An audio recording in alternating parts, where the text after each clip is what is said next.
Right. అది కరీంనగర్లో పరిస్థితి. ఓవరాల్గా రాష్ట్రంలో ప్రస్తుతం మున్సిపల్ ఎన్నికల కౌంటింగ్ జరుగుతుంది. 14 వార్డుల అభ్యర్థులు ఏకగ్రీవం అయ్యారు.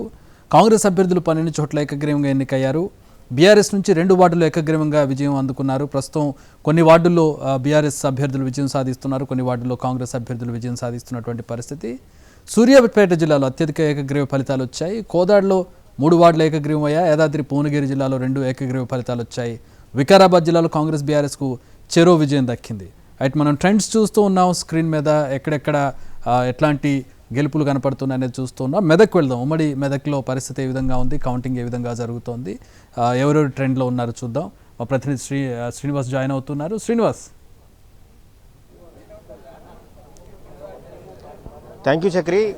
ఉమ్మడి మెదక్ జిల్లా వ్యాప్తంగా కూడా మున్సిపల్ ఎన్నికల కౌంటింగ్ జరుగుతుంది. అయితే మనకు అధికారికంగా అంటే చాలా చోట్ల కూడా ఇప్పటివరకు పోస్టల్ బ్యాలెట్ ఓట్ల లెక్కింపే పూర్తయింది. దీంతో చాలా చోట్ల కూడా కాంగ్రెస్ పార్టీకి చెందినటువంటి అభ్యర్థులు కొన్ని చోట్ల, బీఆర్ఎస్ పార్టీకి అభ్యర్థులు కొన్ని చోట్ల, అలాగే బీజేపీ పార్టీ అభ్యర్థులు కొన్ని చోట్ల అయితే ఇప్పుడు కేవలం 7,999 కే అప్ టు 10 kgs వరకు బరువు తగ్గి అధిక బరువు నుంచి వచ్చే ప్రధాన సమస్యలను దూరం చేసుకోండి లీడ్ ఇస్తున్నారు. అయితే ఒకసారి మనం ఫలితాల విషయానికి వస్తే మాత్రం సంగారెడ్డి మున్సిపల్ ఫలితాల్లో మొత్తం 38 వార్డులు ఉన్నాయి. 38 వార్డుల్లో మొత్తం 27 వార్డుల్లో ఫలితాలు వచ్చాయి. 27 వార్డుల విషయానికి వస్తే 2, 3, 4, 5, 6, 7, 16, 23, 24, 26, 28, 30, 35, 36, 37 వార్డుల్లో కాంగ్రెస్ అభ్యర్థులు అయితే ఆధిక్యంలో ఉన్నారు. ఇక బీఆర్ఎస్ 1, 12, 25, 27, 29, 32, 33 వార్డుల్లో బీఆర్ఎస్ అభ్యర్థులు లీడ్ ఉన్నారు. 24, 38 వార్డుల్లో ఎంఐఎం పార్టీ లీడ్ ఉంది.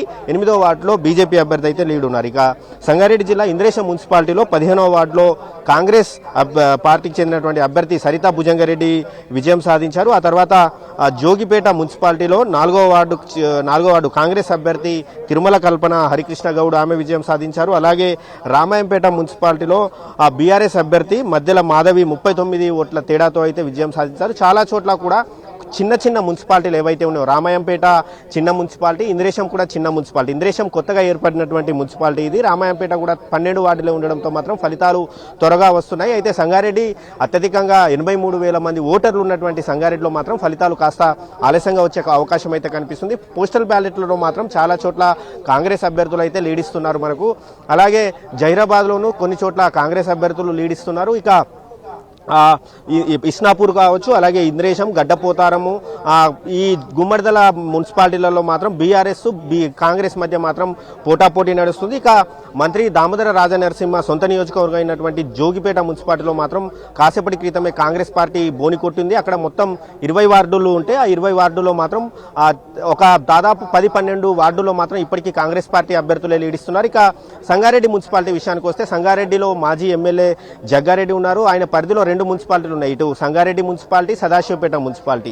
దీంతో సంగారెడ్డి మున్సిపాలిటీ ఫలితాలలో మాత్రం అత్యధికంగా కాంగ్రెస్ పార్టీ అభ్యర్థులే లీడ్ ఉన్నారు. సదాశివపేటలో ఇంకా పోస్టల్ బ్యాలెట్ల ఫలితాలే ఇంకా రానటువంటి పరిస్థితి అయితే ఉంది. ఇక మెదక్ వెళ్తే మెదక్లో మొత్తం 32 మున్సిపాలిటీలు ఉన్నాయి మెదక్లో. అందులో ఒక వార్డు కాంగ్రెస్ పార్టీ ఏకగ్రీవం చేసుకుంది. అయితే అధికారికంగా కాంగ్రెస్ పార్టీ ఒకటి గెలిచిందని ప్రకటించినప్పటికీ మిగతా 31 వార్డుల్లో మాత్రం ఇటు కాంగ్రెస్ పార్టీ అభ్యర్థులే లీడిస్తున్నారు. అయితే ఇటు నర్సాపూర్ మున్సిపాలిటీలో మాత్రం కాంగ్రెస్ బీఆర్ఎస్ మధ్య మాత్రం హోరాహోరీ నడుస్తుంది. అక్కడ మొత్తం 15 వార్డులు ఉంటే మాత్రం గతంలో కాంగ్రెస్ పార్టీ అక్కడ ఎక్కువగా కూడా మున్సిపాలిటీలో ఎక్కువ వార్డులు గెలవలేనటువంటి సిచ్యువేషన్ ఉంది. కానీ ఈసారి కాంగ్రెస్ పార్టీ అధికారంలోకి వచ్చిన తర్వాత మాత్రం ఫస్ట్ కాంగ్రెస్ పార్టీకి చెందినటువంటి అభ్యర్థి 7వ వార్డులో మోయిజ్ అనే అభ్యర్థి కాసేపటి క్రితమే గెలిచినట్టు ఎన్నికల అధికారులు అయితే ప్రకటించారు. ఇక మరో బీఆర్ఎస్ అభ్యర్థి కూడా నర్సాపూర్ మున్సిపాలిటీలోనే గెలిచినట్టు అధికారులు అయితే వెల్లడించారు. ఇక సిద్దిపేట జిల్లాలో గజ్వేల్ కావచ్చు, దుబ్బాక, అలాగే చేర్యాల, ఈ 3 మున్సిపాలిటీల్లో అయితే ఇంకా పోస్టల్ బ్యాలెట్ల ఫలితాలే ఇంకా వెల్లడించలేదు అధికారులు. దీంతో అక్కడ ఎవరు లీడ్ ఉన్నారు, ఎవరు ట్రయల్లో ఉన్నారనేది మాత్రం ఇంకా మనకు క్లారిటీ రావాల్సి అయితే ఉంది Chakri. All right, thanks for the updates Srinivas.